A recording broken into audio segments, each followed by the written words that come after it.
नमस्कार, आपलं झेंडे अकॅडमीमध्ये स्वागत आहे. आज आपण इयत्ता 10वी गणित भाग 2 प्रकरण आहे वर्तुळ यामधील सराव संच 3.4 सोडून घेणार आहोत. प्रश्न पहिला आहे, आकृती 3.56 मध्ये केंद्र O असलेल्या वर्तुळाच्या जीवा AB ची लांबी वर्तुळाच्या त्रिज्या एवढी आहे, तर एक कोन AOB, दोन कोन ACB, तीन कंस AB आणि चार कंस ACB यांची मापे काढा. त्यासाठी इथे आकृती दिलेली आहे.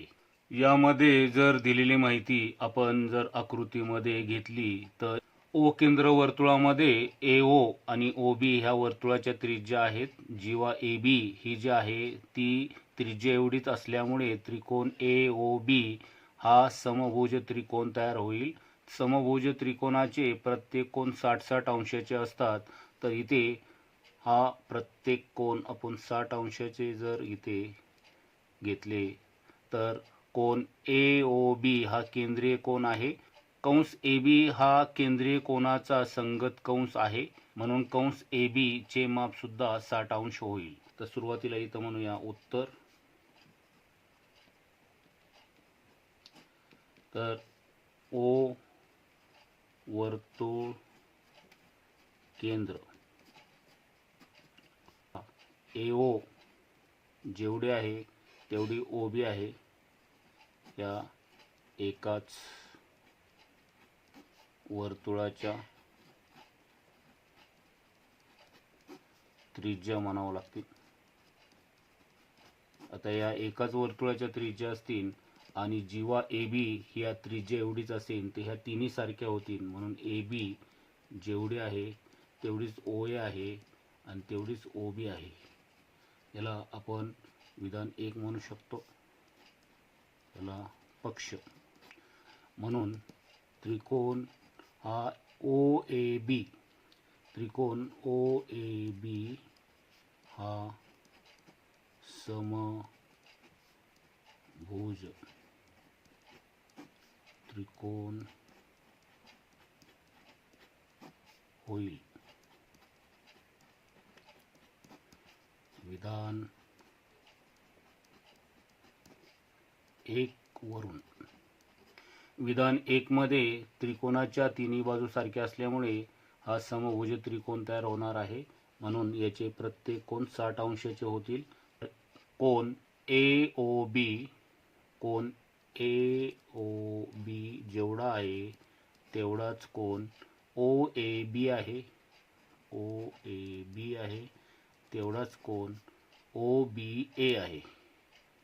OBA हा प्रत्येक कोन 60 अंशाचा आहे. तर याला कारण तुम्ही देऊ शकता समभुज त्रिकोणाचे प्रत्येक कोन 60 अंशाचे. त्यापैकी आपल्याला AOB हा विचारला होता, तर कोन AOB हा सुद्धा 60 अंशाचा आहे. हे आपलं पहिलं उत्तर आहे.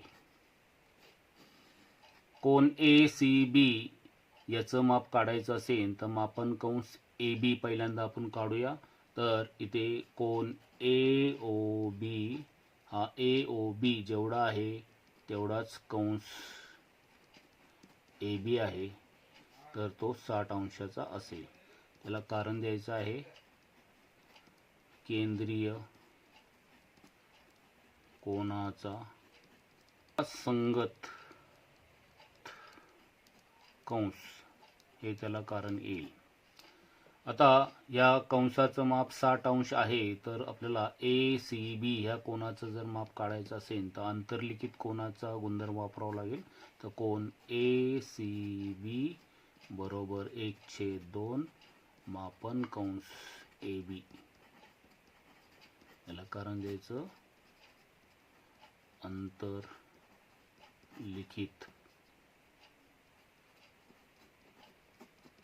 कोनाचे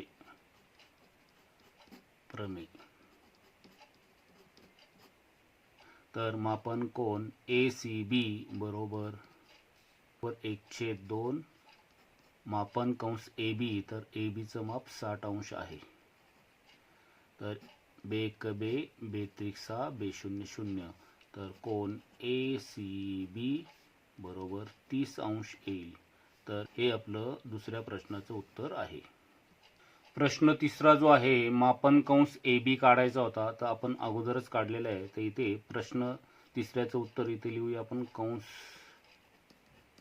ए बी हा जो आहे, मापन कंस ए बी बरोबर आपला 60 अंश आलेला आहे. तर ह्या तिसऱ्या प्रश्नाचं उत्तर हे होईल. प्रश्न तिसऱ्याचं उत्तर मापन कंस ए बी बरोबर 60 अंश आपण अगोदरच काढलेला होता, तो शेवटी तुम्ही इथे तिसऱ्यामध्ये लिहू शकता. प्रश्न चौथ्याचं उत्तर आपल्याला काढायचं आहे. मापन कंस ए सी बी याचं जर काढायचं असेल तर हा विशाल कंस आहे. आपल्याकडं ए बी ह्या कंसाची किंमत 60 अंश आहे. तर विशाल कंस ए सी बी याचं जर माप काढायचं असेल तर लघु कंस 360 मधून वजा करायचा. तर इथे म्हणूया मापन कंस ए सी बी बरोबर 360 अंश वजा मापन कंस ए बी. हा ए बी कंस जर 360 मधून वजा केला तर हा बाकीचा कंस राहील. तर इथे हा आपण विशाल कंसाचं माप ह्या गुणधर्म हे सूत्र वापरू शकतो. मापन कंस ए सी बी बरोबर 360 अंश, मापन कंस ए बी हा 60 अंशाचा आहे. तर 360 मधून 60 अंश केल्यानंतर 300 अंश राहतील. तर मापन कंस ए सी बी याची किंमत 300 अंश येईल. तर हे चौथ्याचं उत्तर येईल. अशा प्रकारे आपण चारही प्रश्नांची उत्तरे काढलेली आहेत. तर हे स्टेप तुम्ही लक्षात ठेवा. प्रश्न दुसरा, आकृती 3.57 मध्ये चौकोन पी क्यू आर एस हा चक्रीय आहे. बाजू पी क्यू एकरूप बाजू आर क्यू. कोन पी एस आर बरोबर 110 अंश. तर इथे 4 प्रश्नांची उत्तरे द्यायची आहेत. या प्रश्नासाठी आपल्याला इथे आकृती दिलेली आहे. तर ह्या आकृतीमध्ये आपल्याला पी क्यू जेवढे आहे तेवढी आर क्यू आहे आणि पी एस आर हा 110 अंशाचा दिलेला आहे. तर आपल्याला पहिला प्रश्न आहे पी क्यू आर हा काढायचा आहे. जर हा चक्रीय चौकोन असेल तर चक्रीय चौकोनाचे सम्मुख कोन एकमेकांचे पूरक कोन असतात. हा गुणधर्म वापरून आपण कोन पी क्यू आर काढूया.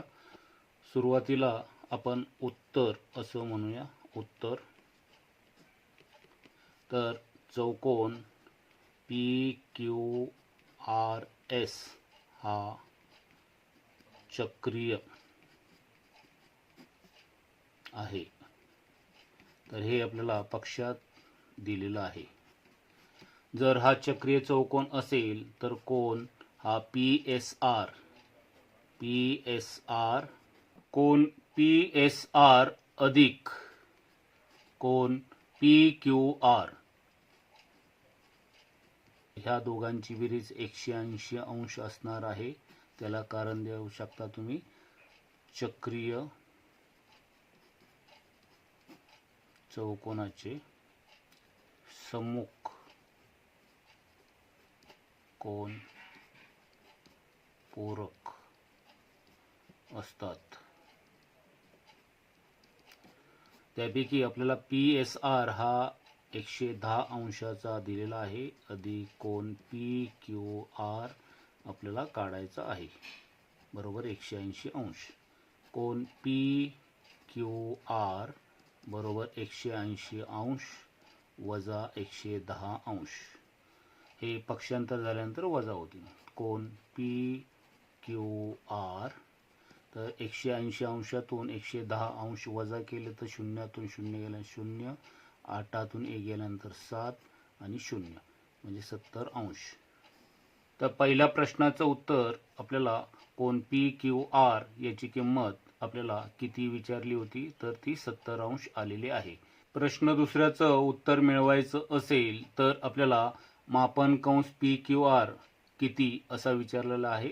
मापन कंस पी क्यू आर हा जर काढायचा असेल तर हा कोन दिलेला आहे, हा कोन अंतर्लिखित आहे.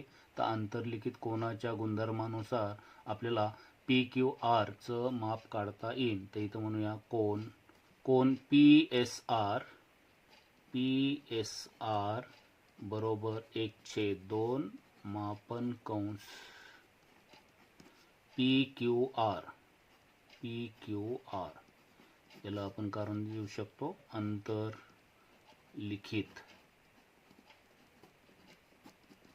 कोनाचे प्रमेय. कोन पी एस आर चं माप 110 अंश. 1/2 म्हणजे 2 पक्षांतर झाला तर इथे गुणिले होईल, तर गुणिले 2 मापन कंस पी क्यू आर. तर आपला जे दुसरा प्रश्न होता मापन कंस पी क्यू आर याची किंमत काढायची आहे. तर 110ला 2ने गुणल्यानंतर 220 इतकी याची किंमत येईल. प्रश्न तिसरा आहे मापन कंस क्यू आर ची किंमत किती. प्रश्न तिसऱ्यामध्ये मापन कंस क्यू आर, तर हा क्यू आर काढायचा आहे. मापन कंस क्यू आर ची किंमत काढायची आहे.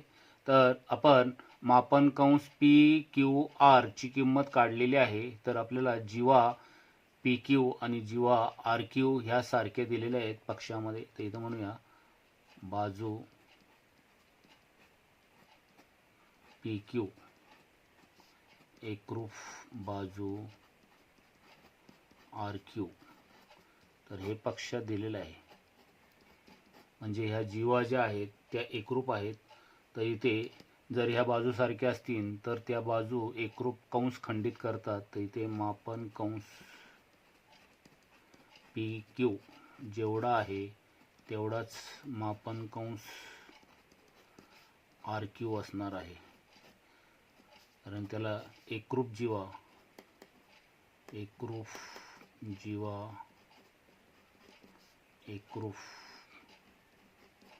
कंस खंडित करतात. याला विधान क्रमांक 1 म्हणूया आपण. मापन कंस पी क्यू आर काढलेला आहे. तर मापन कंस पी क्यू आर बरोबर पी क्यू आर, तर ह्या दोन्ही कंसांची बेरीज. तर मापन कंस पी क्यू अधिक मापन कंस आर क्यू कंसांच्या बेरजेचा गुणधर्म असं म्हणू शकता. मापन कंस पी क्यू आर हा 220 आपण काढलेला होता, तो इथे त्याची किंमत घेऊ शकतो आपण 220. याला विधान क्रमांक इथे 1 म्हणा आणि इथं विधान क्रमांक 2. तर इथे विधान 1 मधून आपण ह्याचं माप 220 घेतलेलं आहे आणि विधान 2 मध्ये हे दोन्ही सारखे आहेत म्हणून 1 आणि 1 2. तर आपल्याला मापन कंस क्यू आर काढायचा आहे. तर आपण इथे आर क्यू म्हणजेच क्यू आर, तर इथे 1 आणि 1 2 मापन कंस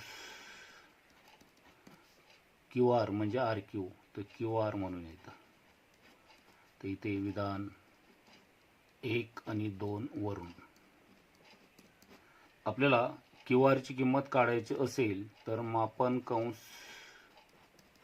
क्यू आर हा इथे ठेवला. मापन कंस क्यू आर ला 2 गुणिले पक्षांतर करूया, ते भागिले होईल. तर 220 अंश भागिले 2 बेक बे बेक बे बेक बे बे 0 0 म्हणजे 110.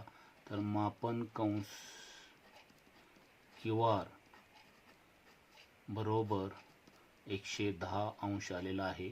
तर क्यू आर जेवढा आहे तेवढाच पी क्यू आहे. तर पी क्यू सुद्धा 110 अंश येईल. तर इथे मापन कंस पी क्यू हा सुद्धा 110 अंश येणार आहे. पण त्यापैकी आपल्याला क्यू आर विचारलेला आहे तिसऱ्यामध्ये, तर इथे क्यू आर ची किंमत 110 अशी येईल. प्रश्न चौथ्यामध्ये कोन पी आर क्यू ची किंमत काढायची. ह्या कोनाची किंमत काढायची.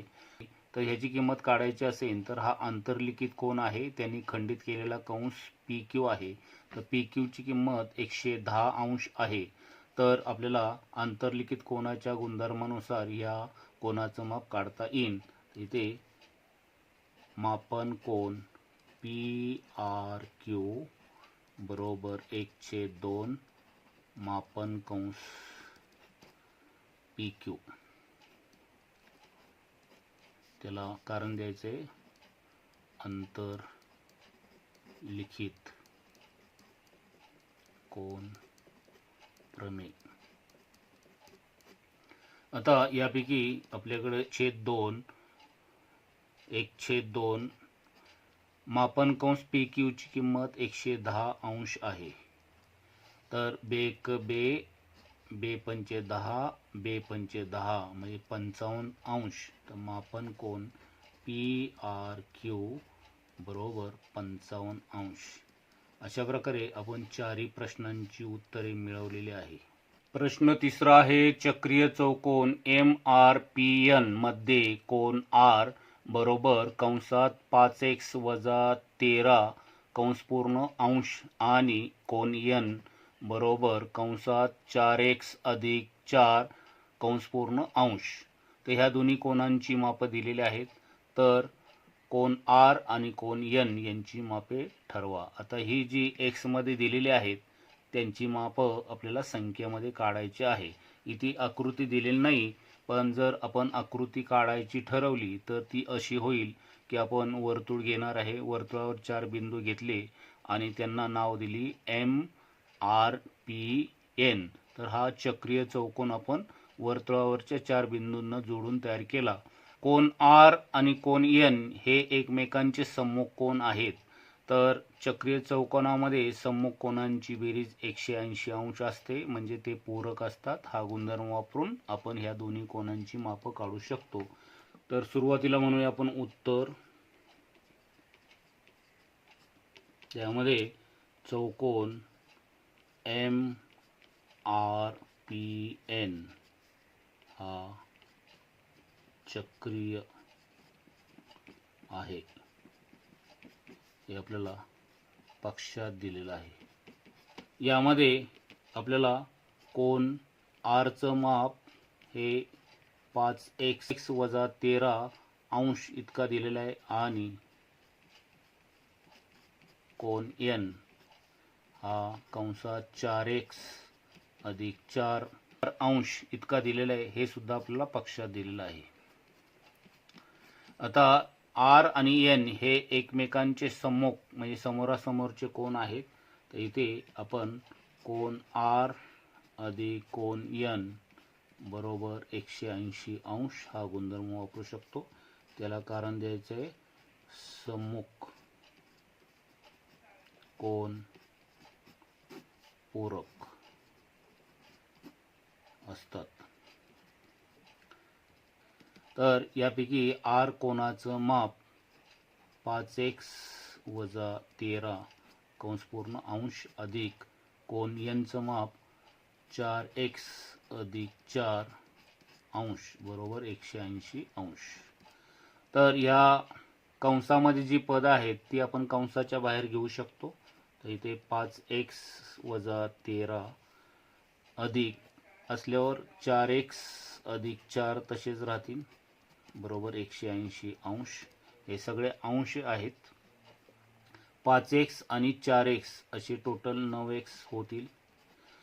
13 हे वजा आहेत, 4 अधिक आहेत. 13तून 4 वजा करायचे आहेत आणि 13 चिन्ह वजा द्यायचं आहे. तर 13तून 4 गेल्यानंतर 9 उरतील बरोबर 180 अंश. आता पहिल्यांदा 9 सुरुवातीला 9 वजा आहे ते पक्षांतर करून घ्या. 180 कडे 9 पक्षांतर झाल्यानंतर अधिक होतील 9x. तर इथे हे सगळे अंश आहेत. 180 अंशामध्ये 9 अंश मिळाल्यानंतर 189 अंश होतील. आता आपल्याला x ची किंमत काढावं लागणार आहे. तर x ची किंमत 189 अंश छेद 9 9 गुणिले तिकडे आल्यानंतर भागिले होतील. इथे 9 ने भाग द्यायचा आहे. 9 एके 9, 9 दुने 18, 9 एके 9. तर एक्सची किंमत आपली 21 आलेली आहे. कोन आर जर तुम्हाला काढायचा असेल तर तो दिलेला आहे 5x वजा 13. आता आपल्याला 5 तसाच ठेवायचा आहे. एक्सच्या जागेवर एक्सची किंमत 21 वजा 13. आता 5 ने 21 ला गुणल्यानंतर 5 एके 5, 5 दुने 10, म्हणजे 105 वजा 13. 105 मधून 13 वजा करायचे, रफ पान घ्यायचं. 105 वजा 13. तर 5तून 3 गेल्यानंतर 2 उरतील. 0तून 1 जात नाही, तर 10तून 1 गेल्यानंतर 9, तर 92 असे उरतील. 92 ही किंमत आलेली आहे. तर कोन आर ची किंमत 92 अंश इतकी येईल. जशी आपण कोन आर ची किंमत काढलेली आहे तशीच कोन एन ची किंमत सुद्धा काढूया. तर कोन एन हा दिलेला आहे 4x अधिक 4 अंश. तर इथे x ची किंमत आपण 21 इथे टाकूया.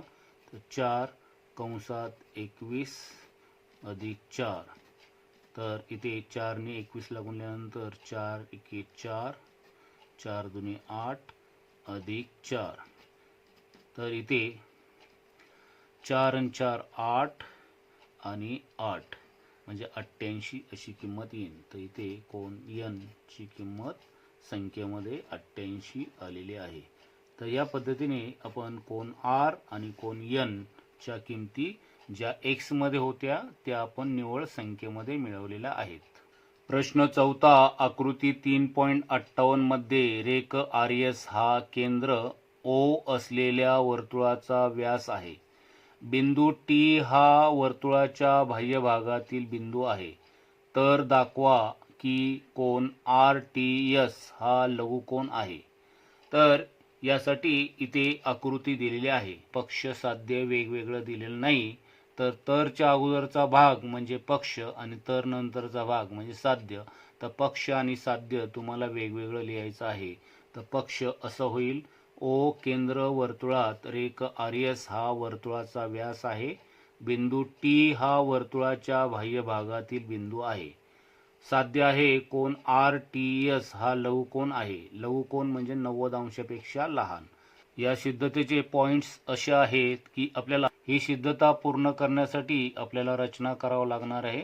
रेख टी एस, रेख ए एस, रेख आर टी या आपल्याला जोडावं लागणार आहेत.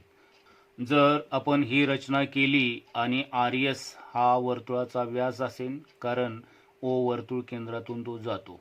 मग जर ओ वर्तुळ केंद्रातून जात असेल तर ह्या वर्तुळाचे 2 अर्धवर्तुळ कंस तयार होतील. तर हा खालचा कंस आर एस आणि वरचा कंस आर ए एस हे अर्धवर्तुळ कंस तयार होणार आहे. अर्धवर्तुळामधील अंतर्लिखित कोन हा काटकोन असतो. कोन आर ए एस हा 90 अंशाचा म्हणजे काटकोन होईल. तर हा 90 अंशाचा कोन होणार आहे कारण अर्धवर्तुळात तो अंतर्लिखित झालेला आहे. हा कोन जर 90 अंशाचा असेल तर त्रिकोण ए एस टी चा तो बाह्य कोन आहे. तर बाह्य कोनाचं माप दूरस्थ अंतर कोनांच्या बेरजे इतकं असतं, म्हणजे ह्या दोन कोनांच्या बेरजे इतकं येईल. मग ह्या ठिकाणी या दोघांची बेरीज 90 अंश असेल तर प्रत्येक कोन हा 90 पेक्षा लहान असणार आहे. तर ह्या पद्धतीने आपण ही सिद्धता सिद्ध करू शकतो. तर ह्या सिद्धतेचे पॉइंट्स व्यवस्थित लक्षात ठेवा. तर सुरुवातीला आपण म्हणूया सिद्धता. तर सिद्धतेमध्ये ओ वर्तुळ केंद्र वर्तुळामध्ये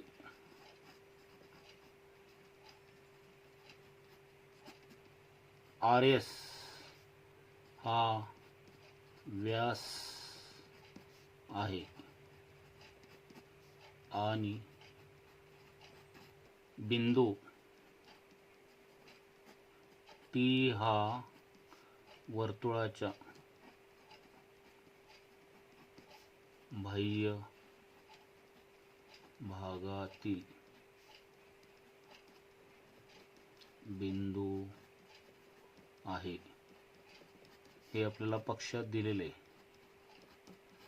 त्यामध्ये आपण रचना करणार आहोत रेख आर टी आणि रेख टी एस, रेख ए एस जोडली. ही सगळी आपण रचना केलेली आहे. रचना कोन आर ए एस, कोन आर ए एस बरोबर 90 अंश मिळणार आहे. त्याला विधान क्रमांक 1 द्या. अर्ध वर्तुळ कंसातील कोन काटकोन असतो. त्रिकोण AST, त्रिकोण AST चा कोन RAS हा बाह्य कोन आहे, कारण हा रेषीय जोडी तयार करतो. मग आता हा जर बाह्य कोन असेल तर बाह्य कोनाच्या गुणधर्मानुसार कोन RAS बरोबर कोन RAS या बाह्य कोनाचं माप यापासून दूर असणाऱ्या कोन T आणि S तर दूरस्थ कोनांच्या बेरजे इतकं असेल तर कोन AST अधिक कोन ATS. तर ATS तर हे दूरस्थ कोन आहेत, तर इथे बाह्य कोन गुणधर्म. आता याचं माप आपण काढलेलं आहे ते 90 अंश आहे. कोन AST अधिक कोन ATS. आता ATS म्हणजेच RTS हा कोन होतो, तर ह्या जागी आपण तो घेऊया. तर 90 अंश हा कोन अधिक आहे, इकडे आल्यानंतर वजा होईल. कोन AST आणि कोन ATS जेवढा आहे तोच त्याचं दुसरं नाव आहे RTS. तर कोन ATS च्या जागी RTS घेतला तरी चालतो, कारण हे दोन्ही सेमच आहे कोन. मग आता RTS हा 90 मधून हा कोन वजा केल्यानंतर येतो. याचाच अर्थ हा जो कोन आहे तो 90 पेक्षा लहान आहे, म्हणून इथे 90 अंश मोठे आहेत कोन RTS. म्हणून या ठिकाणी कोन RTS हा लघुकोन आहे.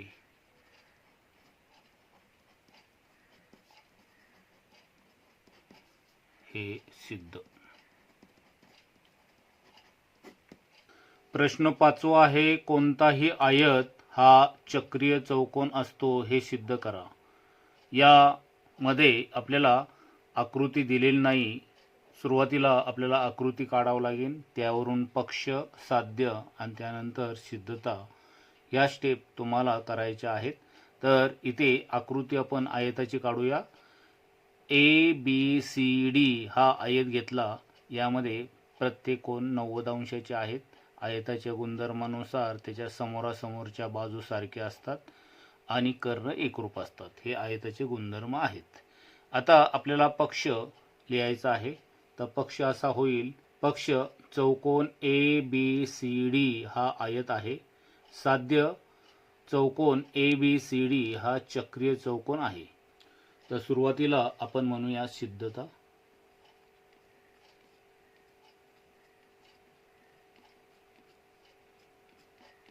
तर इथे पक्षामध्ये चौकोन ABCD हा आयत आहे असं दिलेलं आहे. तर हे पक्ष म्हणून आपण कारण देऊ शकतो. आता आयत असेल तर आयताचे सगळे गुणधर्म यामध्ये येतील. तर याचे प्रत्येक कोन 90 अंशाचे होतील. तर इथं म्हणावं लागेल मापन कोन A बरोबर मापन कोन B बरोबर मापन कोन C बरोबर मापन कोन D बरोबर 90 अंश. यामध्ये आपण कारण देऊ शकतो आयताचे प्रत्येक कोन काटकोन असतात. तर हा जो आयत आहे तो चक्रीय चौकोन होण्यासाठी त्याचे समोरासमोरचे कोन जे आहेत त्याचा विचार करावा लागेल. तर कोन ए च्या समोर कोन सी आहे, तर इथं म्हणूया मापन कोन ए अधिक मापन कोन सी बरोबर 180 अंश होईल. या ठिकाणी विधान क्रमांक 1 म्हणूया. इथे आपण म्हणू शकतो मापन कोन ए अधिक मापन कोन सी बरोबर 180 अंश. याला विधान क्रमांक 2 म्हणूया आपण. तर इथे विधान 1 वरून त्याच पद्धतीने तसेच कोन बी च्या समोर कोन डी आहे, तर ह्या दोघांची बेरीज आपण 180 दाखवूया. तर मापन कोन बी अधिक मापन कोन डी बरोबर 180 अंश. याला विधान क्रमांक 3 म्हणूया. इथे विधान 1 वरून, तर विधान 1 वरून विधान 2 आणि 3 तयार केलेले आहेत. आता आपण म्हणू शकतो विधान, इथे विधान 2 आणि 3 वरून हा जो आपल्याला साध्यामध्ये दिलेला आहे चौकोन ए बी सी डी हा चक्रीय चौकोन आहे. कारण विधान 2 आणि विधान 3 मध्ये त्याच्या समोरासमोरचे कोन जे आहेत ते पूरक आहेत. तर इथे आपण म्हणू शकतो सम्मुख कोन पूरक आहेत. तर हे सिद्ध. प्रश्न 6वा आकृती 3.59 मध्ये रेख YZ आणि रेख XT हे त्रिकोण WXY चे शिरोलंब बिंदू P मध्ये छेदतात. तर सिद्ध करा. 1. चौकोन WZPT हा चक्रीय आहे. 2. बिंदू XZTY एकाच वर्तुळावर आहेत. आता ह्या सिद्धता सिद्ध करण्यासाठी आपल्याला पक्ष साध्य वेगवेगळं तुम्हाला लिहावं लागणार आहे आणि साध्य वेगवेगळं लिहायला लागणार आहे. त्यासाठी इथे एक आकृती दिलेली आहे. आता तुम्ही पक्ष साध्य वेगवेगळं लिहा. मी इथे डायरेक्ट सिद्धता लिहिणार आहे. या सिद्धतेचे पॉइंट्स व्यवस्थित लक्षात ठेवा. यामध्ये आपल्याला पहिलं सिद्ध करायचं आहे. यामध्ये पहिलं साध्य आहे चौकोन WZPT हा चक्रीय चौकोन आहे. तर WZPT ह्या चौकोनाचा जर विचार केला तर हा चक्रीय चौकोन जर तुम्हाला दाखवायचा असेल तर त्याचा सर्वात महत्त्वाचा गुणधर्म आहे की त्याचे सम्मुख कोन आपल्याला पूरक दाखवावे लागतील, म्हणजे त्यांची बेरीज 180 अंश दाखवावी लागेल. आता इथे जर हा YZ आणि XT हे जर शिरोलंब असतील, इथे शिरोलंब असल्यामुळे इथे 90 अंशाचा कोन आणि इथे 90 अंशाचा कोन, तर ह्या 90 अंशाची आणि ह्या 90 अंशाची बेरीज जर केली तर ती 180 अंश येईल. इथे कोन Z आणि कोन T या दोघांची बेरीज 180 अंश आहे, म्हणजे हे पूरक कोन आहेत. त्याच पद्धतीने जर चौकोनाच्या चारही कोनांची बेरीज 360 अंश असेल आणि ह्या दोघांची बेरीज 180 अंश असेल तर ह्या W आणि P या दोन्ही कोनांची बेरीज 180 अंश असणार आहे. म्हणजे सम्मुख कोन जर पूरक असतील तर हा जो चौकोन तयार होणार आहे तो चक्रीय चौकोन आहे असं आपल्याला सिद्ध करता येईल. हा XY हा व्यास आहे आणि ह्या व्यासामुळे इथे Z आणि T या ठिकाणी अर्धवर्तुळ तयार होतात आणि तिथे 90 अंशाचे कोन होतात. मग हे जर अर्धवर्तुळ असतील तर ते एकाच वर्तुळावर असणार आहे, कारण इथे XY हा व्यास घेणार आहे आपण. म्हणजेच XY हा वर्तुळाचा व्यास असेल आणि अर्धवर्तुळावरचे बिंदू Z आणि T असतील तर बिंदू XZTY हे एकाच वर्तुळावर आहेत, आपल्याला सिद्ध करता येईल. या पद्धतीने आपण सिद्धता सोडवायची आहे. तर सुरुवातीला आपण म्हणूया सिद्धता.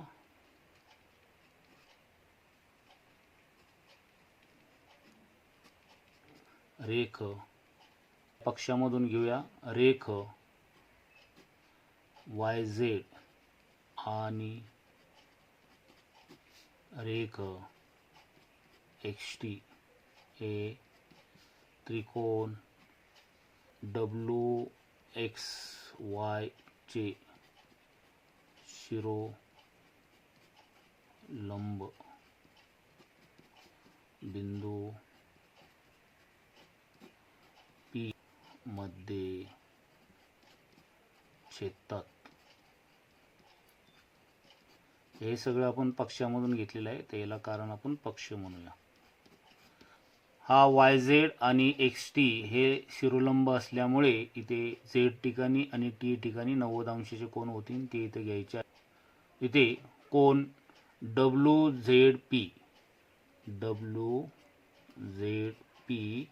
अधिक कोन WTP बरोबर 180 अंश. त्याला विधान क्रमांक 1 म्हणूया. त्याला कारण देऊया शिरोलंब.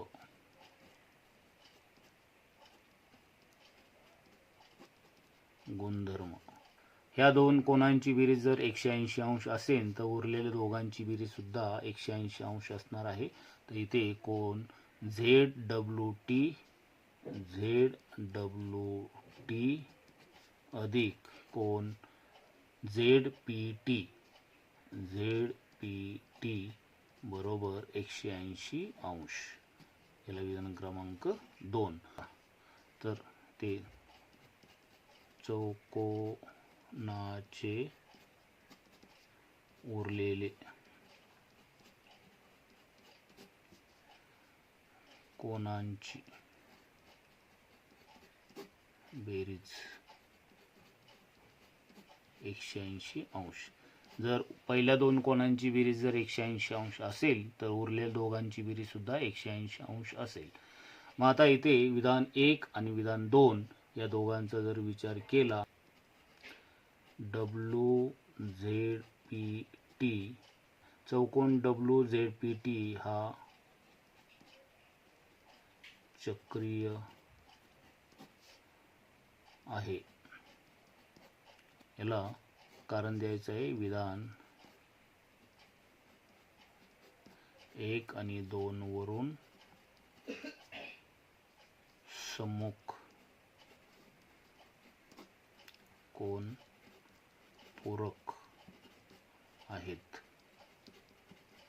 साध्य दुसरं आपल्याला सिद्ध करून दाखवायचं आहे. बिंदू XZTP एकाच वर्तुळावर आहेत. तर त्यासाठी इथे आपण या आकृतीचा विचार करूया. तर इथं म्हणूया तसेच रेख XY हा वर्तुळाचा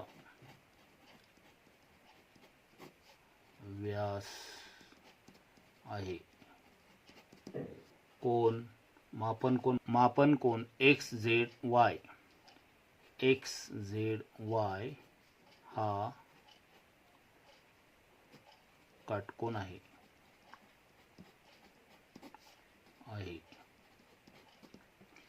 किंवा इथं असंही म्हणू शकता. म्हणून मापन कोन XZY बरोबर 90 अंश. या ठिकाणी याला कारण देऊ शकता तुम्ही अर्ध वर्तुळ कंस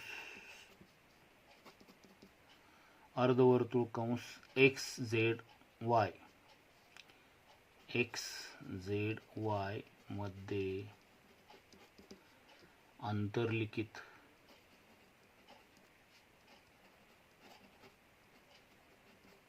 कोन काटकोन आहे. तसेच रेख XY व्यास मध्ये कोन एक्स टी वाय हा सुद्धा 90 अंश आहे. याला सुद्धा कारण देऊ शकता आपण अर्ध वर्तुळ कंस एक्स टी वाय मध्ये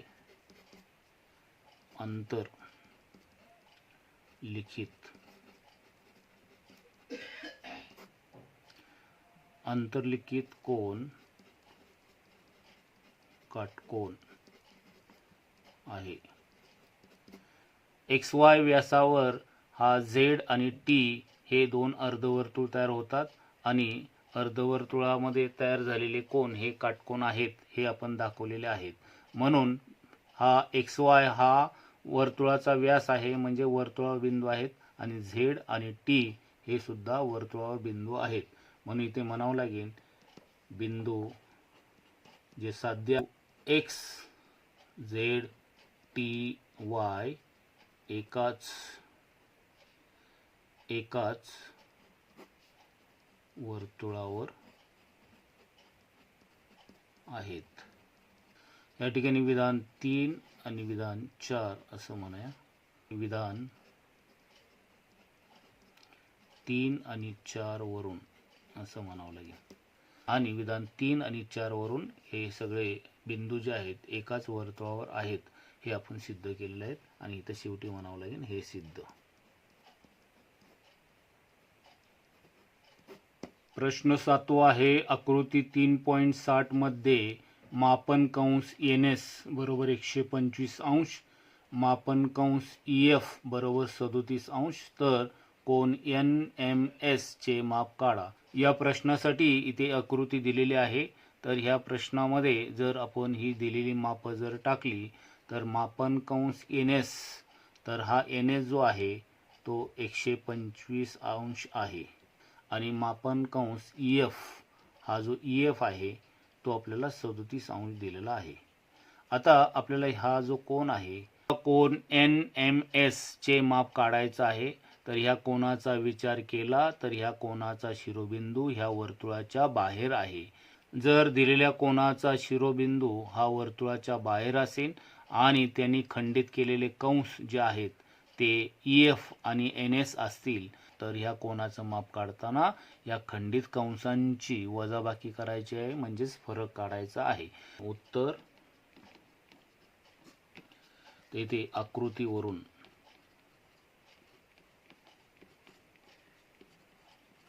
तर आकृतीवरून कोन हा जो दिलेला आहे एन एम एस हा वर्तुळाच्या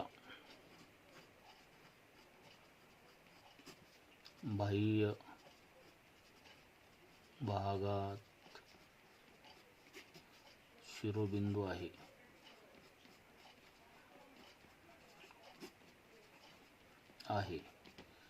त्याने खंडित केलेले कंस ईएफ आणि कंस एन एस आहे. म्हणून बाह्य भागातील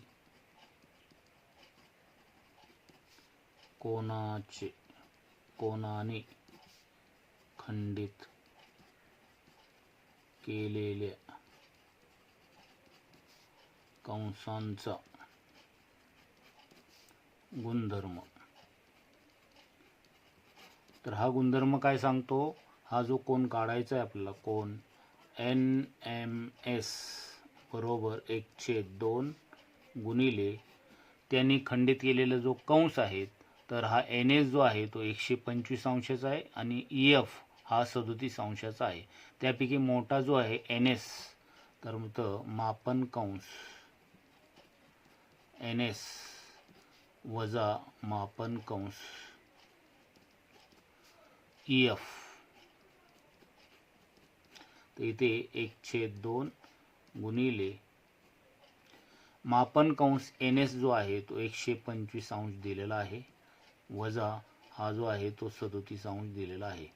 आता जर आपण रफ पान घेतलं आणि ते रफ पानावर 125 मधून 37 अंश वजा केले तर इथे ही वजाबाकी करताना 5तून 7 जात नाही, तर इथे हातचा घ्यावा लागेल, तिथे 1 राहील आणि इथे 15 होतील. तर 15तून 7 गेले तर इथे 8 उरतील.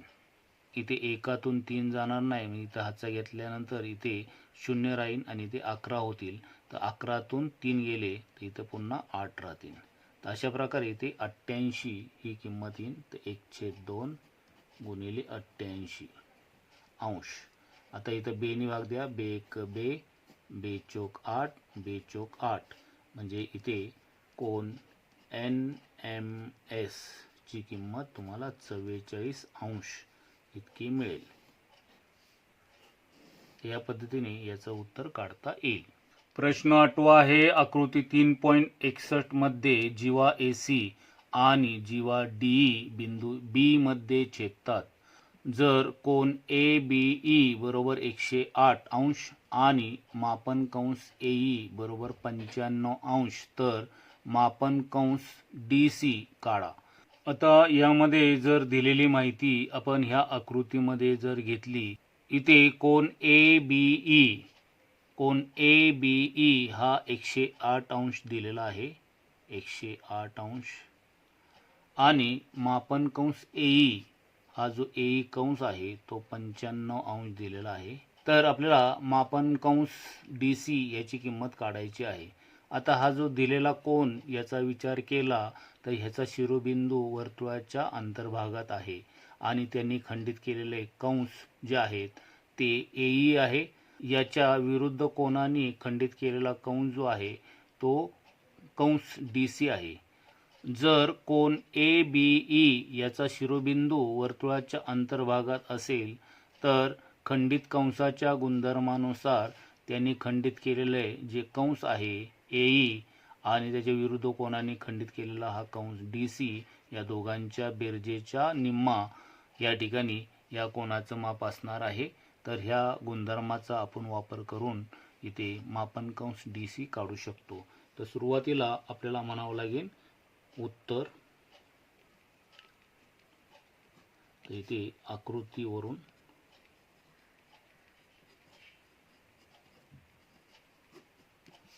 कोन ABE चा शिरोबिंदू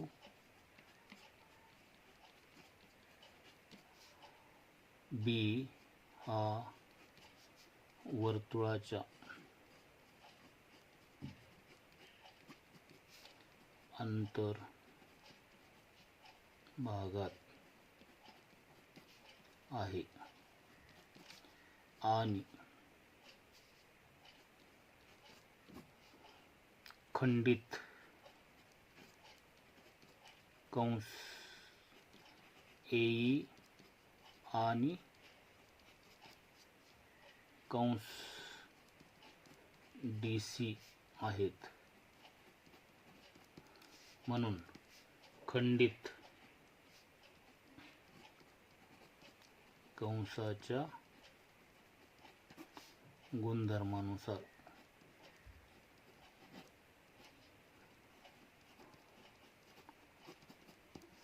कोन ABE बरोबर 1/2 गुणिले त्यांनी खंडित केलेले जे कंस आहेत ते इथे कंस मापन कंस AE अधिक मापन कंस DC या दोघांची बेरीज करून त्याला अर्ध म्हणजे 1/2 निम्मा करायचं आहे. तर 1/2 मापन कंस AE आपल्याला दिलेला आहे 95 अंश, तर इथे 95 अंश अधिक मापन कंस DC आपल्याला काढायचा आहे. DC याची किंमत तशी ठेवूया. त्यानंतर मापन कोन ABE ह्याची किंमत 108 अंश दिलेली आहे. आता हा 1/2 जो आहे तो पहिल्यांदा पक्षांतर करा, हा 2 भागिले आहे, इकडे आल्यानंतर गुणिले होईल. 108 अंश गुणिले 2, इकडे राहिले 95 अधिक मापन कंस DC. इथे 108 ला जर आपण 2 ने गुणलं तर इथे 8 दुने 16, हातचा आला 1, बे 0 0, 1 तसाच आणि बे 1 बे, म्हणजे 216 होतील. त्यानंतर 95 अधिक आहेत, पक्षांतर केल्यानंतर ते वजा होतील. इकडे फक्त राहील मापन कंस DC. आता रफ पान घ्या आणि त्या रफ पानावर आपण 216 वजा 95 अशी वजाबाकी तुम्ही रफ पानावर घेऊन करायचे. इथे वजाबाकी करताना 6 मधून 5 गेल्यानंतर 1 उरेल, 11तून 9 गेल्यानंतर इथे 2 उरतील आणि इथे हातचा घेतल्यामुळे इथे 1 आणि 1 अशी 1 तसाच, म्हणजे 121 अशी किंमत राहिलेली आहे. म्हणजे इथे मापन कंस DC याची किंमत 121 अंश येईल. तर या पद्धतीने तुम्हाला मापन कंस DC मिळेल. झेंडे अकॅडमीचे शैक्षणिक व्हिडिओ आवडले असतील तर लाईक करा, सबस्क्राईब करा, नोटिफिकेशनसाठी बेल आयकॉन दाबण्यासाठी विसरू नका. धन्यवाद.